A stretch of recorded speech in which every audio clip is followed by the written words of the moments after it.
Young men, you have probably Jeunes heard gens, vous avez probablement déjà entendu que vous êtes une génération élue, voulant dire par là que Dieu vous a choisi et préparé pour venir sur terre à cette époque dans un but grandiose.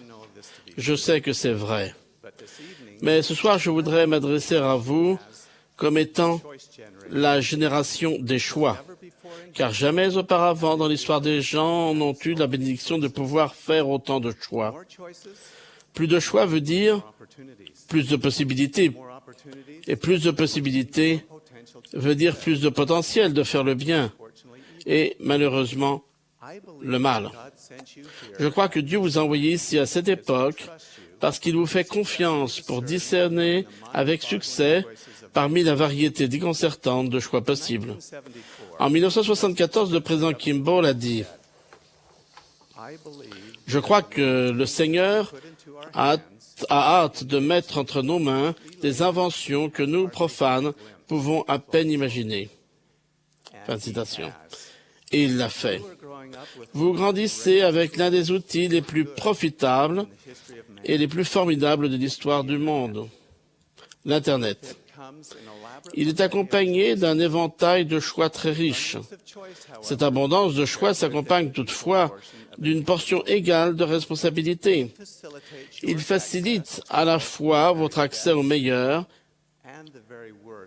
et au pire que le monde a à offrir.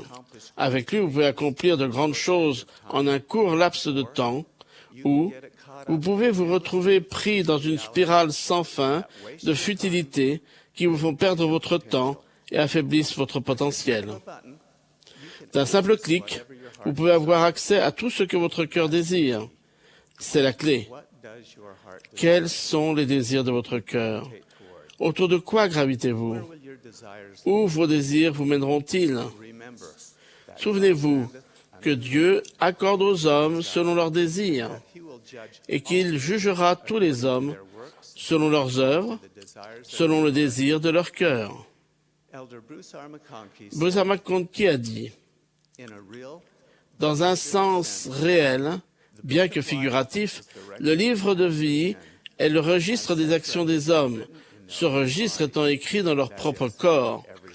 Chaque pensée, chaque parole et chaque action a un effet sur le corps humain.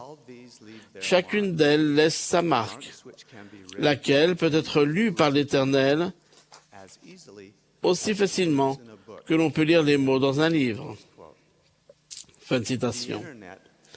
L'Internet, enregistre aussi vos désirs, exprimés sous la forme de recherches et de clics.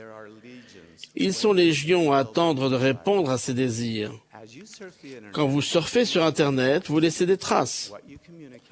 Ce que vous communiquez, où vous êtes allé, combien de temps vous y êtes resté, et le genre de choses qui vous intéressent. C'est par ce moyen que l'Internet crée votre cyber-profil, votre cyber-livre de vie, en quelque sorte. Comme dans la vie, l'Internet vous donne de plus en plus ce que vous cherchez. Si vos désirs sont purs, l'Internet peut les magnifier, vous permettant de vous engager toujours plus facilement dans des activités de valeur. Mais le contraire est vrai aussi. Neil Maxwell l'a dit ainsi. Ce que nous désirons avec insistance dans la durée est ce que nous finirons par devenir et ce que nous recevrons dans l'éternité. Ce n'est qu'en éduquant et en formant nos désirs que nous pouvons faire des alliés au lieu qu'ils soient nos ennemis. Fin de citation. Mes jeunes frères, si vous ne prenez pas l'initiative d'éduquer vos désirs, le monde le fera pour vous. Chaque jour, le monde cherche à influencer vos désirs, en vous incitant à acheter quelque chose, à cliquer sur quelque chose, à jouer à quelque chose, à lire ou à regarder quelque chose. Le choix vous appartient en dernier ressort. Vous avez le libre arbitre. C'est le pouvoir non seulement d'agir selon vos désirs, mais aussi de les raffiner, de les purifier et de les élever. Le libre arbitre, c'est votre pouvoir de devenir. Chaque choix vous rapproche ou vous éloigne de ce que vous êtes censé devenir. Chaque clic a de l'importance. Posez-vous toujours la question, où ce choix va-t-il me mener? Acquérez la capacité de voir au-delà du moment présent. Satan veut contrôler votre libre arbitre afin de contrôler ce que vous devenez.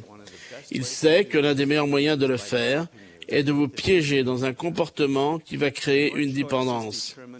Vos choix déterminent si la technologie va vous rendre puissant ou esclave. Je vous propose 4 principes pour vous aider, vous, la génération des choix, à éduquer vos désirs et à vous guider dans l'utilisation que vous faites de la technologie. Premièrement, il vous sera plus facile de prendre vos décisions si vous savez qui vous êtes vraiment. J'ai un ami qui a appris cette vérité d'une manière très personnelle. Son fils a été élevé dans la connaissance de l'Évangile, mais il semblait s'être égaré spirituellement.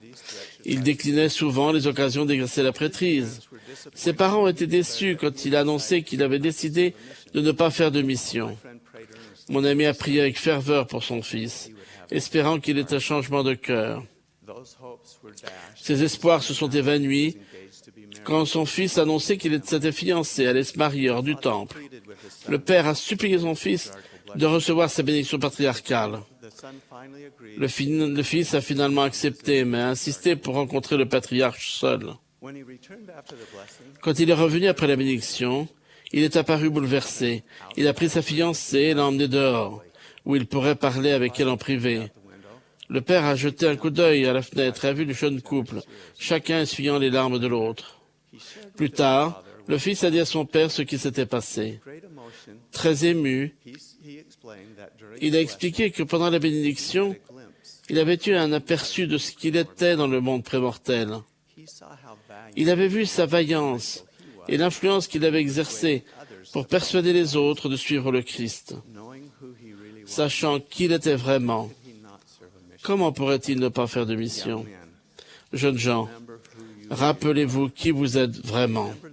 Souvenez-vous que vous détenez la sainte prêtrise. Cela vous poussera à faire de bons choix lorsque vous utilisez l'Internet et tout au long de votre vie. Deuxièmement, connectez-vous à la source du pouvoir. Vous tenez la sagesse de toutes les générations dans la paume de votre main. Chose plus importante, vous tenez les paroles des prophètes, depuis l'époque de l'Ancien Testament jusqu'à Thomas S. Monson. Mais si vous ne recherchez pas régulièrement votre téléphone portable, il devient inutile et vous vous sentez perdu et déconnecté. Vous n'envisageriez pas de laisser passer un seul jour sans charger votre batterie. Aussi important qu'il soit de partir de chez vous chaque jour avec une batterie complètement chargé dans votre téléphone portable, il est beaucoup plus important d'être complètement chargé spirituellement. Chaque fois que vous branchez votre téléphone, utilisez cela comme un rappel et demandez-vous si vous êtes branché à la source la plus importante de pouvoir spirituel, la prière et l'étude des Écritures, qui vous chargeront d'inspiration provenant du Saint-Esprit. Cela vous aidera à connaître la volonté du Seigneur pour faire les choix quotidiens, petits mais importants, qui déterminent la direction que vous suivez. Nous interrompons immédiatement ce que nous sommes en train de faire pour lire un SMS. Ne devrions-nous pas nous accorder encore plus d'importance aux messages venant du Seigneur? Il devrait être impensable pour nous de négliger de nous connecter à cette source de pouvoir. Troisièmement, posséder un smartphone, c'est-à-dire un téléphone intelligent, ne vous rend pas intelligent. Mais l'utiliser avec sagesse le peut. Jeunes gens, ne faites pas de choses stupides avec votre smartphone. Vous savez tout ce que je veux dire, n'est-ce pas? Il y a une infinité de moyens par lesquels la technologie peut vous détourner de ce qui est le plus important. Suivez l'adage. Soyez là où vous êtes, quand vous y êtes. Quand vous conduisez, conduisez. Quand vous êtes en classe, concentrez-vous sur la leçon. Quand vous êtes avec des amis, faites-leur don de votre attention. Votre cerveau ne peut pas se concentrer sur deux choses en même temps. La gestion multitâche revient à transférer rapidement son attention d'une chose à une autre. Un vieux proverbe a dit « Qui trop embrasse, mal étreint ». Dernier point. Le Seigneur donne la technologie pour accomplir ses desseins. L'objectif divin de la technologie est de hâter l'œuvre du salut. En tant que membre de la génération des choix, vous comprenez la technologie. Utilisez-la pour accélérer votre progression vers la perfection. Vous avez tant reçu, vous devez aussi donner.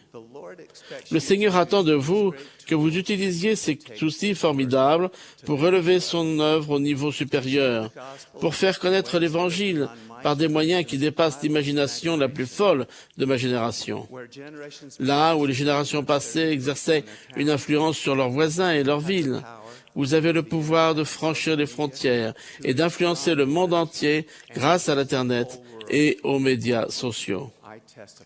Je témoigne que cette Église est celle du Seigneur.